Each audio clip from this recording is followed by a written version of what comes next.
PM மணி channel உங்களை அன்புடன் வரவேற்கிறது. பிஎம் மணி சேனலிலிருந்து உங்கள் துரைவேலு கிருஷ்ணசுவாமி. அட்சய திருதிக்கு தங்கம் வாங்க போறீங்களா? இந்த தவறை மட்டும் செஞ்சிடாதீங்க. அட்சய திருதி அந்த நாள் தங்கத்தின் விலை கிடுகிடுன்னு உயர்ந்தாலும் தங்கம் வாங்குவோர் எண்ணிக்கை மட்டும் குறைவதே இல்லை. தங்கம் சிலருக்கு அழகினை ஒரு படிக்கூட்டும் ஆபரணமாக இருக்கிறது. ஆனால் பலருக்கு அது சேமிப்பு. அப்படி அடிக்கடி தங்கம் வாங்குவோருக்கு தான் இந்த பதிவு. தங்க நகைகள் பெரும்பாலும் அதன் அழகிய வடிவமைப்பினால் தான் மக்களை ஈர்க்கப்படுகின்றன. அதிலும் குறிப்பாக பெண்கள் என்றால் சொல்லவே வேண்டாம். இதனாலேயே மக்கள் அதன் டிசைன்கள் மற்றும் அதன் மீது பதிக்கப்பட்ட கற்கள் ஆகியவற்றை பார்த்துவிட்டு வாங்கிவிடுகின்றனர். பொதுவாக தங்க நகைகள் அழகிய கற்களாலே அலங்கரிக்கப்படுகின்றன. அவ்வாறு கற்களால் வடிவமைக்கப்பட்ட நகைகளை வாங்கினால் மீண்டும் அதனை விற்கும் போதோ அல்லது அடகு வைக்கும் போதோ அதன் மதிப்பு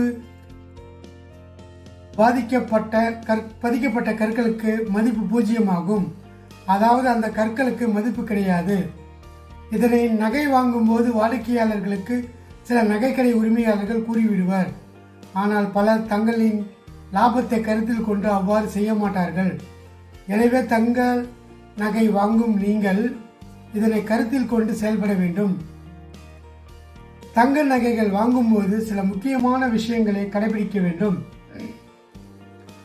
குறிப்பாக நகை வாங்கும் இடமானது நமக்கு நன்கு தெரிந்த நம்பிக்கையான இடமாக இருக்க வேண்டியது அவசியமாகும். அவ்வாறு இல்லையெனில் பாரம்பரியமாக நகை செய்யும் பொற்கொள்ளரிடம் சென்று நகை வாங்கலாம்.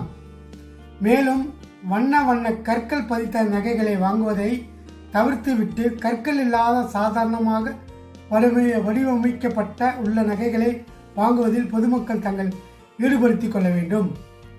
அவ்வாறு கற்கள் இல்லாத நகைகளை வாங்கும்போது நகைகளின் மீதான மதிப்பு அப்படியே இருக்கும். தங்க நகைகள் பெரும்பாலும் சாதாரண மக்களுக்கு ஒரு பெரும் முதலீடாக இருப்பதால் நகை வாங்குவது, நகைகளை சேர்ப்பது என்பது மிக முக்கியமான விஷயமாகும். அத்தகைய தங்க நகைகளை தேர்ந்தெடுத்து வாங்குவது அவசியம்.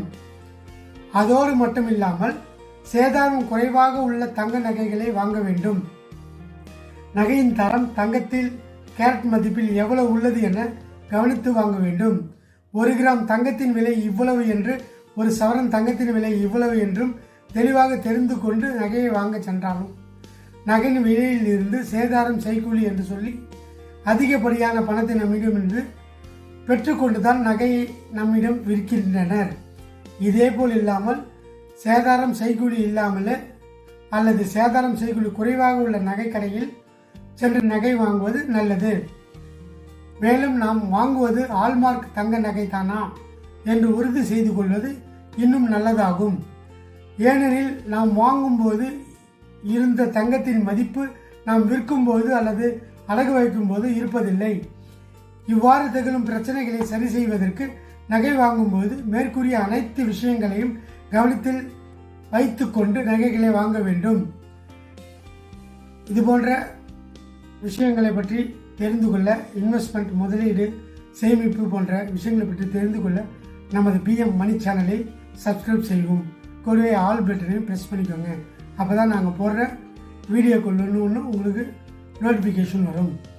இந்த வீடியோ பிடிச்சிருந்ததுன்னா லைக் பண்ணுங்கள், ஷேர் பண்ணுங்கள், சப்ஸ்கிரைப் பண்ணுங்கள்.